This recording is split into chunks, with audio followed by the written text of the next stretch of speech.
Hello viewers, welcome to Aikta academy. So APSC నుంచి మనకి forest section officer అనేది release అవ్వడం జరిగింది. సో ఈ ఫారెస్ట్ సెక్షన్ ఆఫీసర్ యొక్క నోటిఫికేషన్కి అప్లికేషన్ డేట్ వచ్చేసి రేపటి నుంచి స్టార్ట్ అవుతుందండి. అండ్ ఈ అప్లికేషన్ ఫిల్ చేసుకోవడానికి మనకి ఇచ్చిన లాస్ట్ డేట్ వచ్చేసి 17th of August. So 17th of August వరకు మీరు ఈ నోటిఫికేషన్కి అప్లికేషన్ అనేది ఫిల్ చేసుకోవచ్చు. సో ఈ FSO forest section officer exam ఏదైతే ఉందో దీనికి సంబంధించిన ప్రీవియస్ ఇయర్ క్వశ్చన్స్ అనేవి ఇప్పుడు మనం డిస్కస్ చేసుకుందాం. ఓకే, సో ఇవి సెషన్ వైజ్ గా డిఫరెంట్ 3 పార్ట్స్ లో మనం కంప్లీట్ గా ప్రీవియస్ క్వశ్చన్స్ అనేవి డిస్కస్ చేసుకుందాం. So coming to the first question, who proposed the classification of organisms into 3 domains? So 3 domains is nothing but 3 kingdom, 3 domain system. So ఈ 3 domain system ని మనకి ఎవరు propose చేశారు అంటే it's first option Carl Lewis, O Candler and Emel Wills అనే వాళ్ళు మనకి ఈ 3 domain system అనే దాన్ని ఇంట్రడ్యూస్ చేశారు. సో ఈ 3 domain system ని దేన్ని బేస్ చేసుకొని మనకి ఇంట్రడ్యూస్ చేశారు అంటే based on RNA sequences. So RNA sequences ని బేస్ చేసుకొని మనకి ఈ 3 domain system అనే వాటిని ఇంట్రడ్యూస్ చేశారు. సో ఈ 3 domain లో మనకి ఏముంటాయి, bacteria, archaea and Eukarya. So ఈ 3 domain system అనేది మనకి ఇంట్రడ్యూస్ చేయడం జరిగింది. సో దేన్ని రీప్లేస్ చేస్తూ ఈ 3 domain system ని ఇంట్రడ్యూస్ చేశారు. సో 5 kingdom క్లాసిఫికేషన్ అనేది ఏదైతే ఉందో సో ఈ 5 kingdom క్లాసిఫికేషన్ ని రీప్లేస్ చేస్తూ మనకి ఈ 3 kingdom క్లాసిఫికేషన్ అనే దాన్ని ఇంట్రడ్యూస్ చేయడం జరిగింది. సో ఈ క్వశ్చన్ యొక్క answer first option Carl Lewis, O Candler and Emel Wills. Okay, and coming to second question, so Rhizophora species are characteristics of which kind of forest type? So ఈ Rhizophora species అనేవి మనకి ఏ forest kind type యొక్క forest. Okay, so mangroves కి ఈ forest types అనేవి మనకి example. So ఈ mangroves అనేవి మనకి ఏ ఏరియాస్ లో గ్రో అవుతాయి, సాల్ట్ కండిషన్స్ ఉన్న ఏరియాస్ లో గ్రో అవుతాయి. Nothing but salt tolerant plants. So salt areas లో గ్రో అయ్యే ప్లాంట్స్ ని మనం ఏమంటాం, హాలోఫైట్స్ అంటాం. సో ఈ హాలోఫైట్స్ ఏ ఏరియాస్ లో మనకి గ్రో అవుతాయి, ఏ కైండ్ ఆఫ్ ఫారెస్ట్ లో మనకి గ్రో అవుతాయి అంటే మ్యాంగ్రోవ్ ఫారెస్ట్ లో గ్రో అవుతాయి. సో ఈ మ్యాంగ్రోవ్ ఫారెస్ట్ లో గ్రో అయ్యే స్పీషీస్ యొక్క యూనిక్ క్యారెక్టర్ ఏంటి, రైజోఫోరా స్పీషీస్ అనేవి మనకి ఈ మ్యాంగ్రోవ్ ఫారెస్ట్ లో గ్రో అవుతాయి. Okay, and next question, flowers that are pollinated by bees are known as. So bees ద్వారా పాలినేషన్ జరిగితే ఫ్లవర్ లో సో ఆ ఫ్లవర్స్ ని మనం ఏమంటాము అంటే melittophily. So answer is second option melittophily. So మిగతా ఆప్షన్స్ చూద్దాం. So what is chiropterophily? So pollination అనేది బ్యాట్స్ ద్వారా జరిగితే ఫ్లవర్స్ దాన్ని మనం కైరోప్టెరోఫిలి అంటాం. అండ్ ఫ్లైస్ ద్వారా జరిగితే దాన్ని మనం మైరోఫిలి అంటాం. And coming to ornithophily, birds ద్వారా పాలినేషన్ అనేది జరిగితే దాన్ని మనం ఆర్నిథోఫిలి అంటాం. Okay, so coming to next question, how many agroclimatic zones are there in India? So మన ఇండియాలో మనకి 15 డిఫరెంట్ అగ్రోక్లైమాటిక్ జోన్స్ అనేవి ఉన్నాయి. Okay, so answer is third option 15 agroclimatic zones. So ఈ 15 అగ్రోక్లైమాటిక్ జోన్స్ అనేవి దేన్ని మనకి ఇచ్చింది అంటే సో ప్లానింగ్ కమిషన్ అనేది మన ఇండియాని 15 అగ్రోక్లైమాటిక్ జోన్స్ గా డిఫరెన్షియేట్ చేసింది based on climate, topography, soil and cropping patterns. So వీటిని బేస్ చేసుకొని మనకి ప్లానింగ్ కమిషన్ సో మన ఇండియాని 15 డిఫరెంట్ అగ్రోక్లైమాటిక్ జోన్స్ గా డిఫరెన్షియేట్ చేసింది. సో మనకి ఇక్కడ కన్ఫర్మ్ గా మెన్షన్ చేయలేదు కాబట్టి సో ఆప్షన్స్ ని బేస్ చేసుకొని మనం 15 అని పెట్టాం. సో ఫర్ ఎగ్జాంపుల్ మీకు ప్లానింగ్ కమిషన్ అని అడిగితే 15 జోన్స్ పెట్టాలి. అలా కాకుండా ఒకవేళ ఐకార్ మన ఇండియాని ఎన్ని అగ్రోక్లైమాటిక్ జోన్స్ గా డిఫరెన్షియేట్ చేసింది అని అడిగితే 127 అగ్రోక్లైమాటిక్ జోన్స్ గా డిఫరెన్షియేట్ చేసింది అని మనం ఆన్సర్ అనేది చూస్ చేసుకుంటాం. Okay, and next question, how many biogeographic zones are there in India? So మన ఇండియాలో biogeographic zones ఎన్ని ఉన్నాయి, 10 ఉన్నాయి. So answer is first option 10 biogeographic zones. So ఈ జోన్స్ ఏంటేంటి అంటే trans Himalayan, Himalayan, Indian desert, semi arid, Western Ghats, Deccan plateau, కాస్పిక్ plain, north east India, islands and coastal lands. So ఇవి మనకి ఉన్న 10 బయోజియోగ్రాఫిక్ జోన్స్. సో ఈ టాపిక్ అనేది మనకి డైరెక్ట్ బిట్. సో ఈ క్వశ్చన్ అనేది మనకి 2 times రిపీట్ అవ్వడం జరిగింది. ఓకే, సో ఈ క్వశ్చన్ అనేది మనకి బయోడైవర్సిటీ కన్జర్వేషన్ లో నుంచి డైరెక్ట్ పెట్టండి. సో ఎన్ని జోన్స్ ఉన్నాయి అంటే 10 జోన్స్ అనేవి ఉన్నాయి. So same question. So zone names అడగలేదు, ప్రీవియస్ గా కూడా హౌ మెనీ జోన్స్ అని అడిగారు, అండ్ రిపీట్ అయిన క్వశ్చన్ లో కూడా మనకి హౌ మెనీ జోన్స్ అని అడిగారు. Okay, next question. So which of the following is an example of X situ conservation. So దాని న్యాచురల్ ప్లేస్ లోనే మనం వాటిని కన్జర్వేషన్ అనేది చేస్తే దాన్ని మనం ఇన్ సిటు కన్జర్వేషన్ అంటాం. అలా కాకుండా దాని న్యాచురల్ హ్యాబిటెట్ లో నుంచి బయటికి తీసుకెళ్లి ఒక ప్రొటెక్టెడ్ ఎన్విరాన్మెంట్ లో మనం ఆ ఆర్గానిజమ్స్ ని కన్జర్వేషన్ అనేది చేస్తే దాన్ని మనం ఎక్స్ సిటు కన్జర్వేషన్ అంటాం. Okay, out side natural habitat, out side natural habitat చేస్తే దాన్ని ఎక్స్ సిటు కన్జర్వేషన్ అంటాం. సో ఈ ఎక్స్ సిటు కన్జర్వేషన్ కి సో మనకి ఇచ్చిన ఎగ్జాంపుల్స్ లో సో ఆన్సర్ ఏమవుతుంది? So juice, nothing but geological parks. So ఈ జియోలాజికల్ పార్క్స్ ఏవైతే ఉన్నాయో ఇవి మనకి ఎక్స్ సిటు కన్జర్వేషన్ యొక్క ఎగ్జాంపుల్స్. సో ఈ ఎక్స్ సిటు కన్జర్వేషన్ కి ఇంకా మిగతా ఎగ్జాంపుల్స్ ఏమేమి ఉన్నాయి? Botanical gardens, geological parks, seed banks and gene banks. So ఇవి మనకి ఉన్న, and other one cryopreservation. So ఇవి మనకి ఉన్న ఎక్స్ సిటు కన్జర్వేషన్ కి ఎగ్జాంపుల్స్ ఇవి. Okay, along with geological parks. ఇవి కాకుండా ఈ మిగతా ఏవైతే ఉన్నాయో like national parks, wildlife sanctuaries, sacred groves and biosphere reserves అనేవి మనకి ఉన్న ఇన్ సిటు కన్జర్వేషన్ యొక్క examples. Okay, and coming to next question. So which of the following is not a plant growth promoters. So మనకి plant growth regulators అనేవి ఏవైతే ఉన్నాయో plant growth hormones, వీటిని 2 types గా డిఫరెన్షియేట్ చేశారు. సో ఒకటి promoters and ఇంకోటి వచ్చేసి ఇన్హిబిటర్స్. సో మనకున్న మిగతావి ఏవైతే ఉన్నాయో like auxins, gibberellins, cytokinins and ethylene. So ఇవన్నీ మనకి దేని కిందకి వస్తాయి? సో ఇవన్నీ మనకి ప్లాంట్ గ్రోత్ ప్రమోటర్స్ కిందకి వస్తాయి. సో ఓన్లీ మన అబ్సిసిక్ యాసిడ్ అనేది మాత్రమే మనకి ఇన్హిబిటర్ కిందకి వస్తుంది. సో ఇప్పుడు మన క్వశ్చన్ కి ఆన్సర్ ఏమవుతుంది? Not a plant growth promoter అంటే so abscisic acid fourth option is our answer. So ఇది మనకి ప్లాంట్ గ్రోత్ ఇన్హిబిటర్ గా యాక్ట్ చేస్తుంది. ఓకే, అండ్ దీన్నే మనం స్ట్రెస్ హార్మోన్ అని కూడా అంటాం. Okay, next question. Which of the following is not a macronutrient. So మన ఎసెన్షియల్ ఎలిమెంట్స్ టోటల్ ఎన్ని? 17 ఎసెన్షియల్ ఎలిమెంట్స్ అనేవి మనకు ఉన్నాయి. సో వీటిలో మనకి మ్యాక్రోన్యూట్రియన్స్ అనేవి 9 ఉన్నాయి అండ్ మైక్రోన్యూట్రియన్స్ అనేవి 8 ఉన్నాయి. సో వీటిలో మనల్ని అడిగింది వచ్చేసి మైక్రోన్యూట్రియంట్. సో ఇక్కడ ఉన్న ఆప్షన్స్ లో nitrogen, phosphorus, magnesium and manganese లో మనకి ఉన్న మైక్రోన్యూట్రియంట్ ఎగ్జాంపుల్ వచ్చేసి మ్యాంగనీస్. ఓకే, సో మన ఆన్సర్ ఏమవుతుంది? మ్యాంగనీస్. సో మిగతా మైక్రోన్యూట్రియన్స్ ఏమేంటి? Iron, zinc, copper, manganese, boron, molybdenum, chlorine and nickel. So ఇవి మనకున్న మిగతా micronutrients. Okay, so total మనకి ఉన్నాయి 17 ఎసెన్షియల్ న్యూట్రియన్స్ అనేవి ఉన్నాయి. Okay, and coming to next question. Inhibition of primary root growth in plants is often associated with the deficiency of.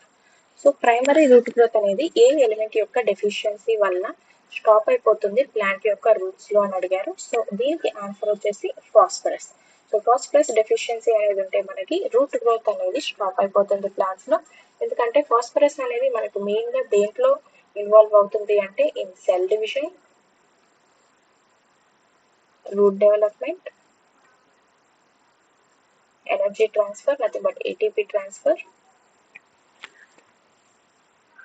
So వీటిలో మనకి ఈ ఫాస్ఫరస్ అనేది ఇన్వాల్వ్ అవుతుంది. సో ఈ ఫాస్ఫరస్ లేనప్పుడు మనకి ఈ రూట్ డెవలప్మెంట్ అనేది జరగదు కాబట్టి సో ఈ primary root growth mainly tap root growth అనేది ఏదైతే ఉంటుందో సో ఈ రూట్ గ్రోత్ అనేది మనకి ప్లాంట్స్ లో స్టాప్ అయిపోతుంది. సో మన క్వశ్చన్ కి ఆన్సర్ ఏమవుతుంది? Phosphorus. Okay, and coming to next question. The energy of sunlight is first absorbed by the pigments of the plant. All pigments active in photosynthesis are found in. So మనకి leaf లో photosynthesis అనేది జరుగుతుంది. So ఈ photosynthesis జరగాలంటే మనకి కొన్ని pigments అనేవి కావాలి ప్లాంట్ లో. సో ఈ పిగ్మెంట్స్ అనేవి ఆ లీఫ్ లో ఉన్న ఏ ఆర్గనల్ లో ఉంటాయి? సెల్ ఆర్గనల్ లో ఉంటాయి అని అడిగారు. సో దీనికి ఆన్సర్ వచ్చేసి క్లోరోప్లాస్ట్. సో ఇది మనకి జనరల్ గా తెలిసిన విషయమే. సో ఫోటోసింథసిస్ ఎక్కడ జరుగుతుంది? క్లోరోప్లాస్ట్ లో జరుగుతుంది.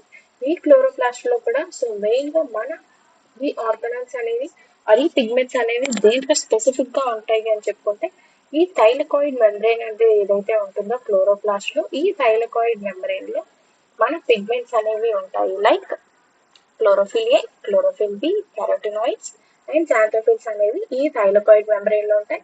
సో ఈ థైలకాయిడ్ మెంబ్రెయిన్ దేంట్లో ఉంటుంది, క్లోరోప్లాస్ట్ లో ఉంటుంది. సో మన క్వశ్చన్ కి ఆన్సర్ వచ్చేసి chloroplast. Okay, next question, the transition from a flower to a developing fruit is termed as. So ఇది జనరల్ గా నథింగ్ అని, సో ఓవరీ అనేది ఫ్రూట్ గా కన్వర్ట్ అయితే దాన్ని ఏమంటారు అని అడిగారు. సో దీని జనరల్ గా మనం ఏమనుకుంటాం, సో ఫ్రూట్ ఫార్మేషన్ అని చెప్పుకుంటాం. కానీ బయాలజికల్ టర్మ్స్ లో మనం ఈ ఓవరీ అనేది ఫ్రూట్ గా కన్వర్ట్ అవుతుంది అంటే సో దాన్ని ఫ్రూట్ సెట్ అంటాం. Okay, and next question, the method of vegetative plant propagation that encourages adventitious roots to form on stems while they remain attached to parent or stalk plant is called.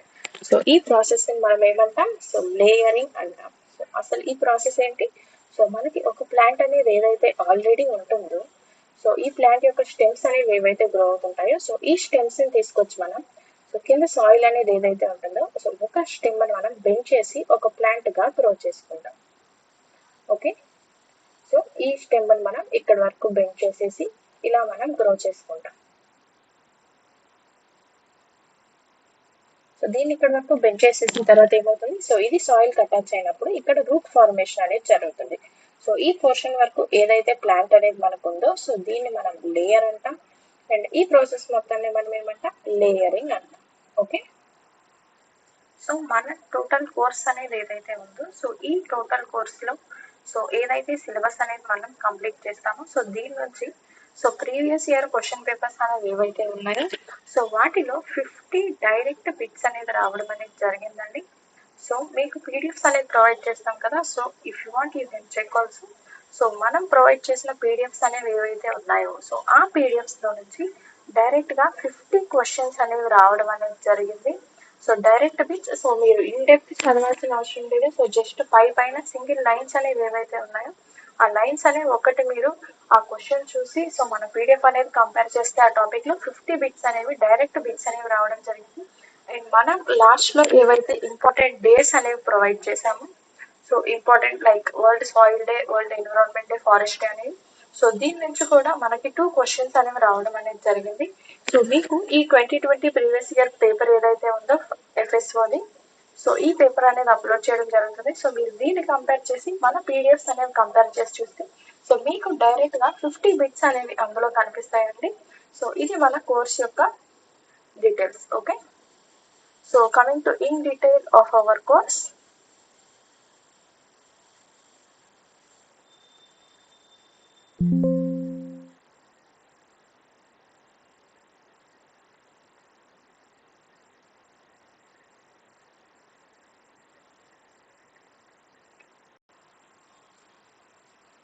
So coming to our course details, so forest section officer notification అనేది release చేయడం జరిగింది. So దీనికి తగ్గట్టుగా so మనకి updated syllabus అనేది ఏదైతే ఉందో so nothing but previous గా ఉన్న 20+ టాపిక్స్ అనేవి ఏవైతే ఉన్నాయో సో వీటిని కండెన్స్ చేసి నథింగ్ బట్ రెడ్యూస్ చేసి 11 టాపిక్స్ గా మనకి షెడ్యూల్ అనేది ప్రిపేర్ చేయడం జరిగింది.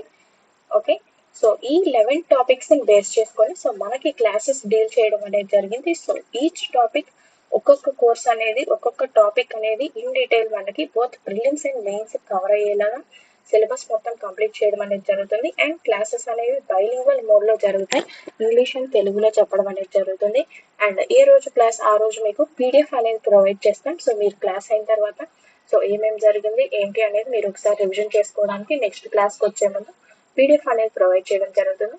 అండ్ లైవ్ క్లాసెస్ తో పాటు మీకు రికార్డెడ్ క్లాసెస్ అనేది కూడా ఇవ్వడం జరుగుతుంది. సో ఈ రికార్డ్ క్లాసెస్ 1 year వరకు మీకు వ్యాలిడిటీ అనేవి ఉంటాయి. ఓకే, అండ్ వీటితో పాటు మీకు 5 ఫుల్ లెంత్ టెస్ట్స్ అనేవి ప్రొవైడ్ చేయడం జరుగుతుంది. So like 75 questions in 5 test. So మొత్తంగా మీరు ఇక్కడ ఎన్ని రాస్తారు, సో 300+ క్వశ్చన్స్ అనేవి ఇక్కడ కవర్ అవుతాయి. అండ్ ఇవి కాకుండా మీకు 11 సెక్షనల్ టెస్ట్, నథింగ్ మన 11 టాపిక్స్ అనేవి ఏవైతే ఉన్నాయో సో వీటిలో ఒక్కొక్క టాపిక్, ఫర్ ఎగ్జాంపుల్ మనం ఫస్ట్ టాపిక్ ప్లాంట్ సైన్సెస్ తీసుకుంటే అందులో diversity topic first topic and photosynthesis ఉంది, రెస్పిరేషన్ ఉంది, అండ్ ఎకలాజికల్ అడాప్టేషన్ ఉంది,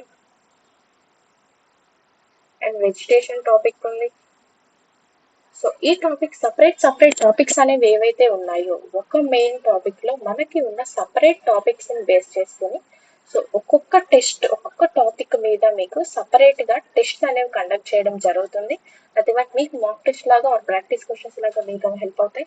సో వీటిని బేస్ చేసుకొని మీరు టోటల్ గా ఎగ్జామ్ కి వెళ్లే ముందు 1000+ క్వశ్చన్స్ అనేవి మీరు సాల్వ్ చేస్తారు. సో దీనివల్ల మీకు ఏమవుతుందంటే ఎగ్జామ్ కి వెళ్లే లోపు మీకు ఎగ్జామ్ లో సో ఆప్షన్ ఎలిమినేషన్ అనేది ఎలా చేసుకోవాలి, ఫాస్ట్ గా మనం ఆన్సరింగ్ అనేది ఎలా చేసుకోవాలి అనేది మీకు అలవాటు అవుతుంది.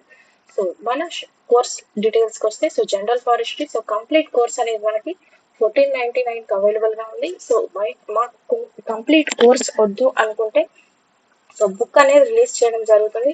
సో మాకు ఆల్రెడీ టాపిక్స్ టచ్ ఉన్నాయి, సో మాకు ఆల్రెడీ టాపిక్స్ వచ్చు అనుకుంటే సో ఎవరెవరైతే మనం అంత టైం ప్రిఫర్ చేయలేమో అనుకుంటే సో మీరు బుక్ అనేది పర్చేస్ చేసుకొని బుక్ లో మీరు మిగతా సిలబస్ మొత్తం మీరు కవర్ చేసుకోవచ్చు. బుక్ లో కూడా మొత్తం టాపిక్స్ అన్ని కవర్ చేయడం జరుగుతుంది. ఆ టెస్ట్ సిరీస్ కావాలి అనుకుంటే సో ఓన్లీ టెస్ట్ సిరీస్ అనేది కూడా మీకు ప్రొవైడ్ చేయడం జరుగుతుంది విత్ 1000+ క్వశ్చన్స్. ఆర్ మీరు టోటల్ కోర్స్ కావాలనుకోండి సో టోటల్ కోర్స్ అనేది కూడా మీరు పర్చేస్ చేసుకోవచ్చు. ఓకే, సో ఈ కోర్స్ గురించి మీకు ఏమైనా డౌట్స్ ఉన్నా లేదా మీకు ఏమైనా ఇన్ఫర్మేషన్ తెలియాలి అనుకున్నా సో మీరు ఈ నెంబర్ కి కాల్ చేయొచ్చు. That is 9966059899. సో ఈ నెంబర్ కి కాల్ చేస్తే వాళ్ళు మీకు ఆన్సర్ అనేది చేస్తారు. సో మీకు ఏ డౌట్స్ ఉన్నా వాళ్ళు మీకు ఎక్స్ప్లెయిన్ చేస్తారు. ఆర్ మీకు ఏది కావాలనుకుంటే ఆ కోర్స్ గురించి వాళ్ళు మీకు డీటెయిల్స్ అనేది ప్రొవైడ్ చేస్తారు. Okay, coming to our session. So DASH is the in vitro aseptic culture of whole plants under controlled nutritional and environmental conditions. So మనం in vitro nothing but lab conditions లో మనం ఏమైతే plants అనే వాటిని మనం grow చేస్తామో like plant cells నుంచి tissues or organs నుంచి మనం ప్లాంట్స్ అనే వాటిని డెవలప్ చేస్తాము. సో ఈ టెక్నిక్ ని ఏమంటారు అంటే మైక్రో ప్రాపగేషన్ అంటాం. ఓకే, సో ఈ మైక్రో ప్రాపగేషన్ లో మనం ఏ టెక్నిక్ యూస్ చేస్తాము అంటే టిష్యూ కల్చర్ మెథడ్ అనేది మనం ఈ మైక్రో ప్రాపగేషన్ లో యూస్ చేస్తాం. ఓకే, సో మనకి ఇచ్చిన ఆప్షన్స్ లో సో మైక్రో ప్రాపగేషన్ అనేది లేదు కాబట్టి సో మనకి సేమ్ ఎగ్జామ్ లో ఇచ్చిన ఆప్షన్స్ అండి. సో మనకి మైక్రో ప్రాపగేషన్ అనే ఆప్షన్ లేదు కాబట్టి సో మైక్రో ప్రాపగేషన్ లో యూస్ చేసే టెక్నిక్ ఏంటి, టిష్యూ కల్చర్ టెక్నిక్. సో మన ఆన్సర్ ఏమవుతుంది, tissue culture is our answer. Okay, next, pre-germination seed treatment involves soaking hard impermeable seeds in concentrated. So ఏవైతే hard seed coat ఉన్న వాటిని మనం ఏదైనా కెమికల్లో దాన్ని మనం సోక్ చేస్తే ఏ కెమికల్లో సోక్ చేసి దాన్ని మనం డార్మెన్సీని బ్రేక్ చేస్తాము అంటే that is sulphuric acid, nothing but H2SO4. So ఇందులో మనం సీడ్స్ అనే వాటిని సోకింగ్ అనేది చేసి వాటి డార్మెన్సీ అనే దాన్ని మనం బ్రేక్ చేస్తాం.